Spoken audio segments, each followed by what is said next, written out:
had me ended up playing linebacker because I probably would have just ended up at a smaller school to play wide receiver. And I know that you are very proud to be a Tar Heel. Yes. And it made a huge impact on you, so it was obviously the right choice. You ever go up to Coach Brown or one of the assistants and say, come on, man, just give me one play on offense? No, I actually, it was funny. We had a deal my junior year.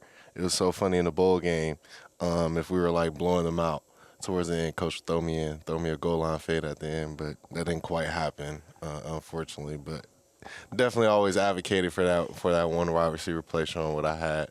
You had to chase around former teammate Drake May, also a Charlotte guy who went to rival Myers Park High School, but you were hoping he would throw you a football at some point in Chapel Hill. Well, I know that entire experience was one that prepared you for the National Football League, and you did something really powerful in your last game, Ced. We had this initiative called My Cause My Cleats, where you wore some cleats on behalf of someone else. You wore them for a late teammate of yours, Tylee Kraft, who passed away recently due to a cancer battle. And he was a teammate of yours at North Carolina. And I know that he had a huge impact on you. Can you tell everybody about him? Yeah, so me and Tylee Kraft, we both came in together at Carolina, class of 2020.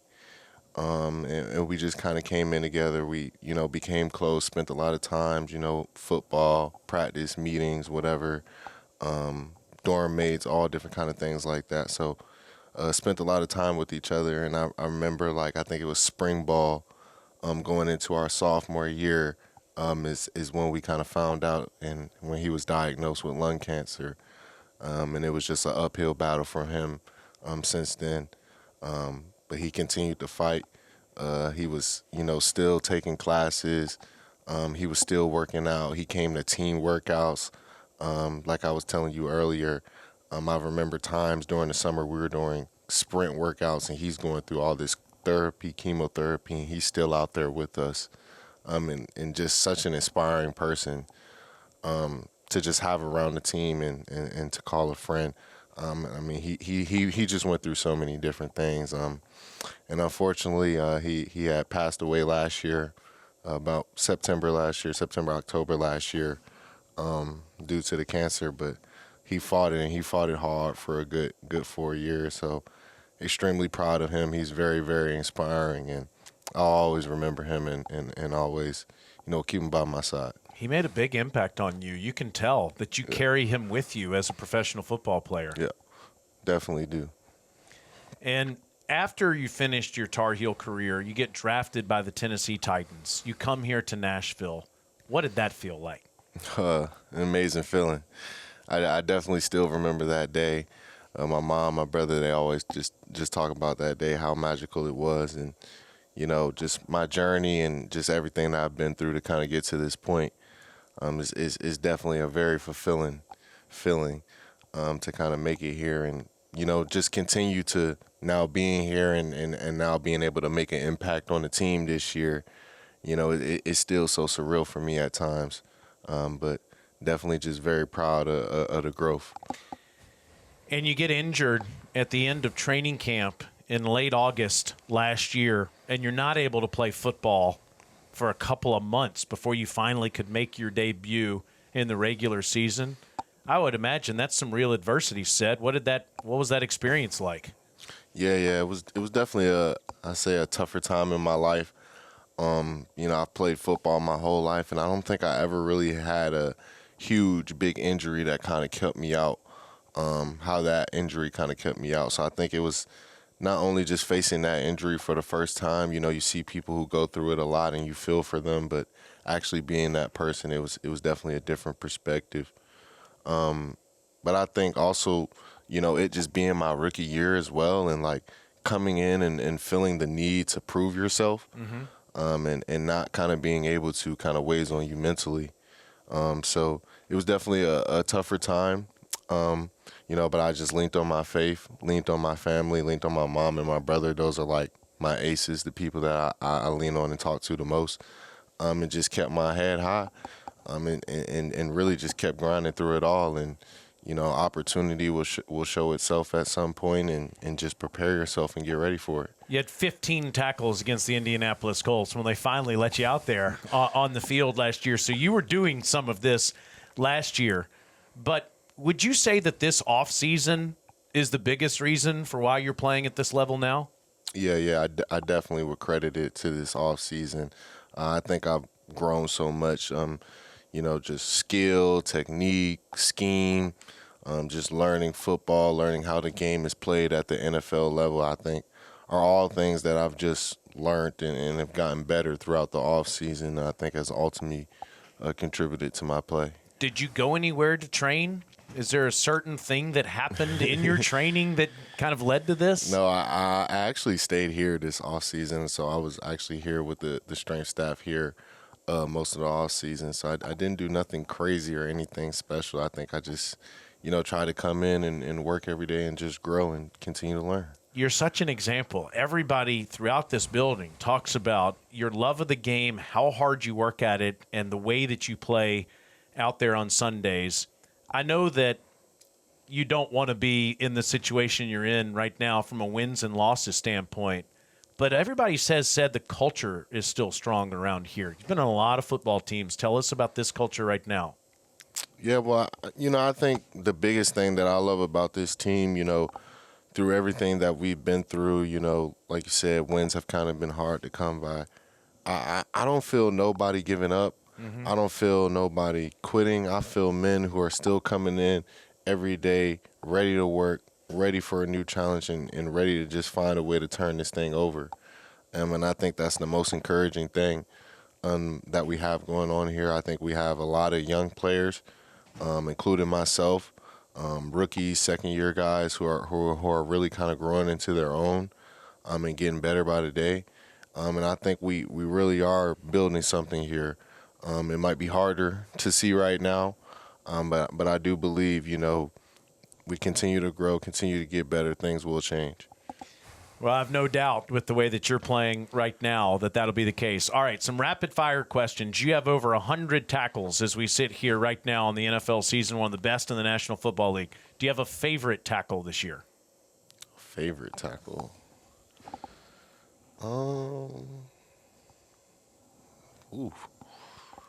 I don't know. Probably my sack. There you go. Yeah, probably my sack. Tell everybody about your sack. So my sack was versus against the Los Angeles Chargers. Just a B got pressure. I was able to get the back one-on-one.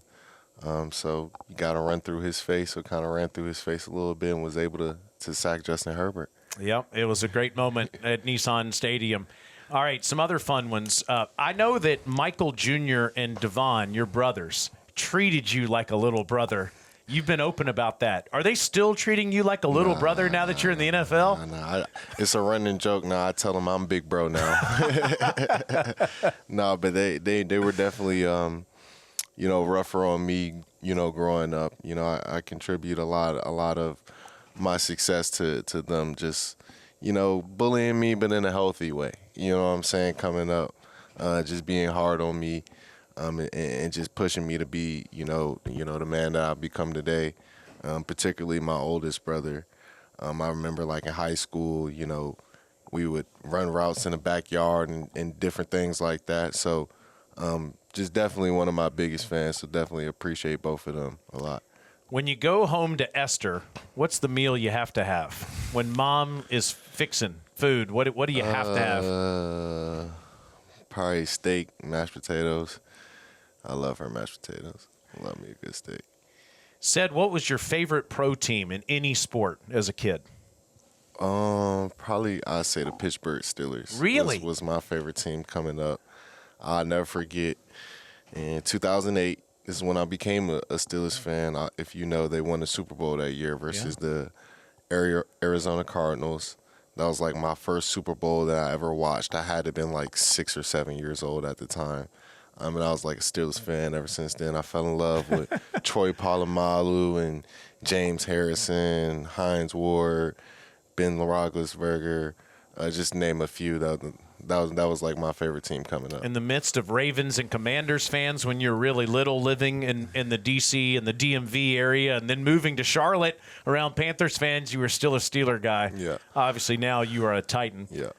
The movie you can't turn off. The Fast and Furious series. It doesn't matter which one? It doesn't matter which one. You're always going to watch it? I'm always going to watch it. Okay, I asked Gunnar Helm this, and he gave a great answer. I said, which one do you hate more, Texas A&M or Oklahoma? I didn't even get to Oklahoma, and he said Texas A&M. Who do you hate more, Duke or NC State? NC State. NC State for sure. Duke, like, in football, it's like, whatever. Like, we always beat them. But NC State, that's like the real football rivalry. I think Duke is more of the basketball rivalry. I went 2 years ago to the UNC Duke game, overtime game, a couple of years ago. That was wild. That was my senior year. Yeah. All right, last question and the most important question. I want you to finish this sentence for us. The Titans are turning this thing around because we have the right people here. We have the right people in the room. We have the people who want it, who are dedicated enough to turn this thing around, and I think, quite frankly, talented enough to get the job done. Tighten up. Tighten up. And one more thing, as a paying parent, Tar. Heels. There we go. Cedric Gray. Hey, football fans, satisfy your halftime hunger with Snickers, and you could win sweet prizes this NFL season. Visit snickers.com/halftime to enter and view the official rules. Pick up Snickers at a Kroger near you. When you bring Hellman's Creamy Buffalo Chicken Dip to the watch party, you can cheer too loud, or block the TV, or be a couch coach, and no one will eject you from the game. That's a Hail Mayo. Hellman's, the official mayo of the Tennessee Titans. Hey Titans fans, with a Kroger Boost membership, you'll score big with double fuel points, free delivery, and lots more. Go to Kroger.com/boost for details.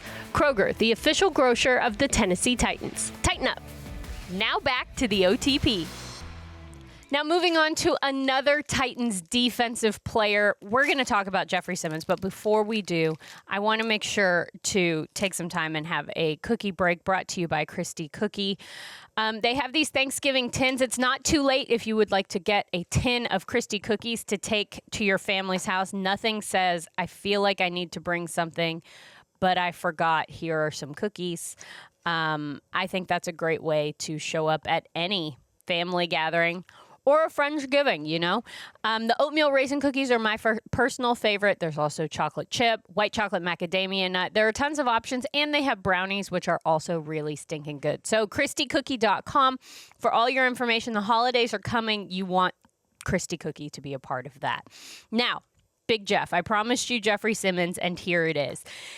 He welcomed 50 kids from the Martha O'Brien Center out to Ascension St. Thomas Sports Park and gave them a really awesome Thanksgiving experience, complete with playing in out in the bubble in the indoor facility here at Ascension St. Thomas Sports Park. They ran through drills, got some real hands-on coaching from some Titans players. Then they were treated to a dinner provided by Hattie B's, and they received some mental health training and had a conversation about really being able to process some of their emotions and feelings. A lot of great stuff from Jeffrey Simmons and his Give 'Em a Reason Foundation. So we took some time to catch up with him, talk about that foundation, and why giving back to these kids was so important. Check it out. All right, Jeff. For starters, tell me about Give 'Em a Reason. What is it? What are you hoping to do with this foundation? First off, it's the name of my foundation, Give 'Em a Reason. And when I first started Give 'Em a Reason, I was doing a lot of reflecting when I was, like, the way I grew up, the hardship that I went through as a kid. And, you think about a name for your foundation, and I was going through all these things, and the Jeffrey Simmons Foundation, and I came up with Give 'Em a Reason. And one big thing that I'm really sold on, and I try to, is it my cousins, family that, want an opportunity in life.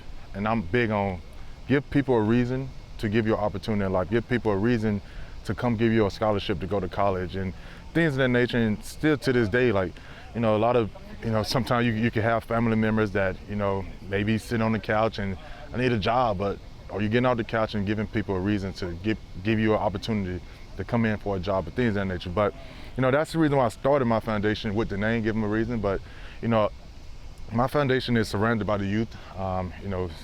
It's the way of building self-esteem for these kids. And it's like today, it's like we asked him who the fastest kid, and he came up there like, I said, no, it's like, believe in it, believe in that you are the fastest. And, I think that's the biggest thing for me is trying to, instilling like that, I guess I want to say that the self-belief, the self-belief in yourself, especially growing up as kids. I was fortunate to just have my mom growing up as a kid.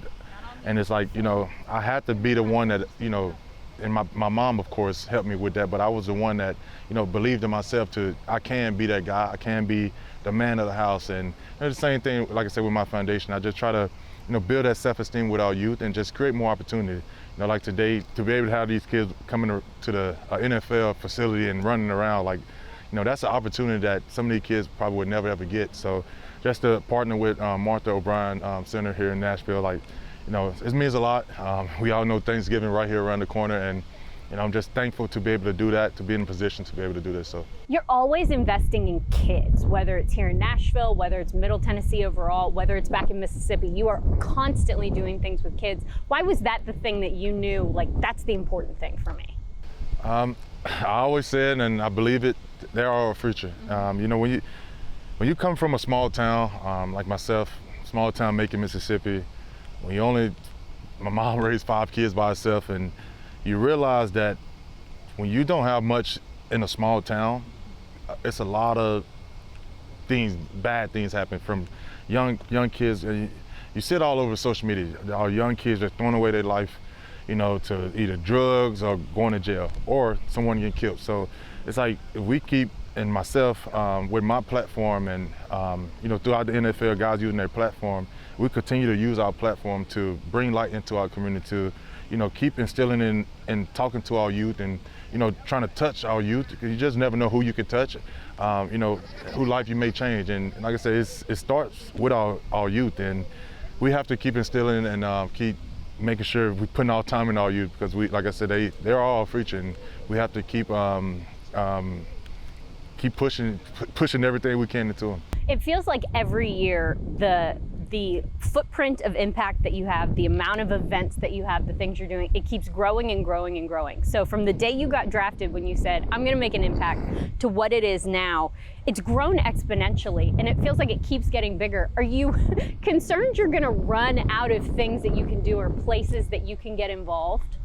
I don't think so, because I feel like every day is somewhere, somehow, somebody need help. Just the things we're going through right now. Let's talk about the mental health things. It's like today, and you thinking back on your family or somebody that you're close with, our NFL brothers who just killed themselves. It's like mental health is very important. So that's just one topic, and it's so much other things in this world that we could constantly focus on, and that's why I don't think I'll never run out of ideas. And I have a great team that can help me keep building it. And like I said, I never do it for the looks, and I always tell people I do it because I care, and especially when it comes to our youth. The kid that just killed himself in Dallas is only 24 years old. So it's like when we could say one word and maybe just touch somebody, you just never know. And I enjoy doing what I do. To be able to get into the community, to be able to, your body hurt, you kind of still pissed off on a Tuesday morning, just left out a Monday meeting, but it's so much things that's going on in this world that's bigger than a win and loss of a football game, and that's the reason why I do it. Being able to have that perspective of, yes, what's happening in my career, in my job is frustrating, but look at what I'm able to do away from that. That's got to be something that impacts not only you and these kids, but also the entire organization.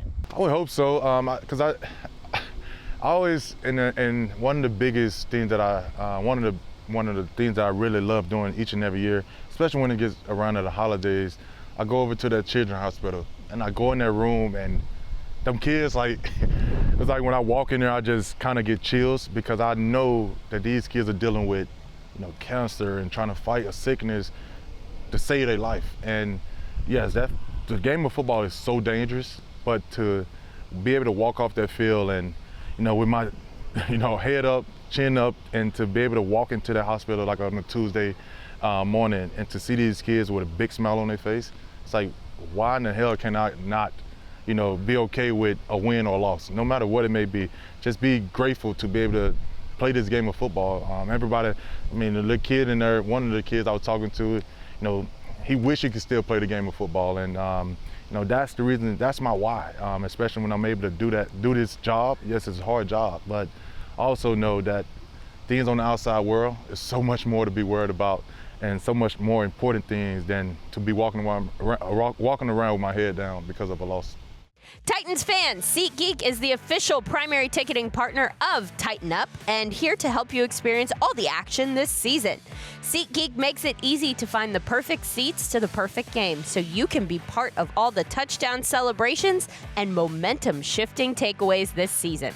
Whether you're getting tickets to Titans games or to any live event in Nashville, SeatGeek is the place to do it. SeatGeek is the official primary ticketing partner of the Tennessee Titans. Home is at the forefront of all we do. It's why we're so committed to caring for the places and spaces in which we work and live.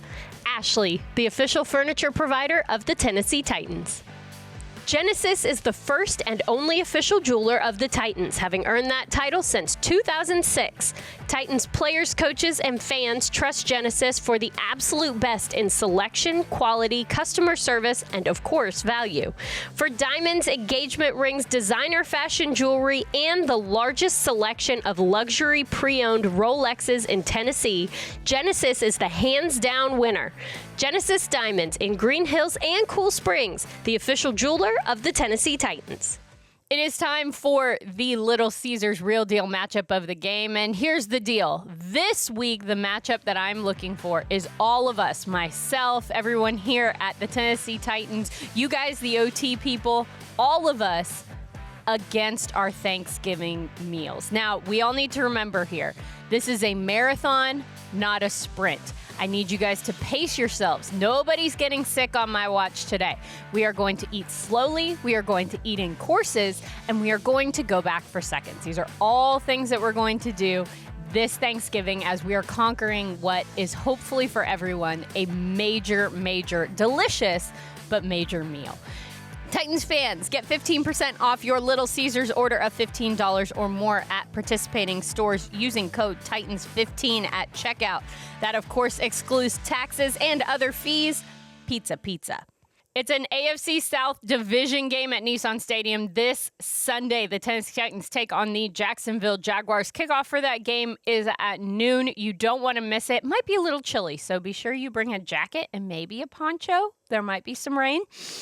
We definitely want you to be comfortable in the elements, but it's going to be a great game. So come on out to Nissan Stadium this Sunday. If you're tuning in on Titans Radio this Sunday, remember Titans Countdown is on the airwaves at 11 a.m. Central Time. And then Taylor Zarzour and Coach Mack, of course, will have all the action for you on Titans Radio at noon. I'm Amie Wells. Happy Thanksgiving, everybody. We so appreciate you taking the time to listen to us right here on the OTP.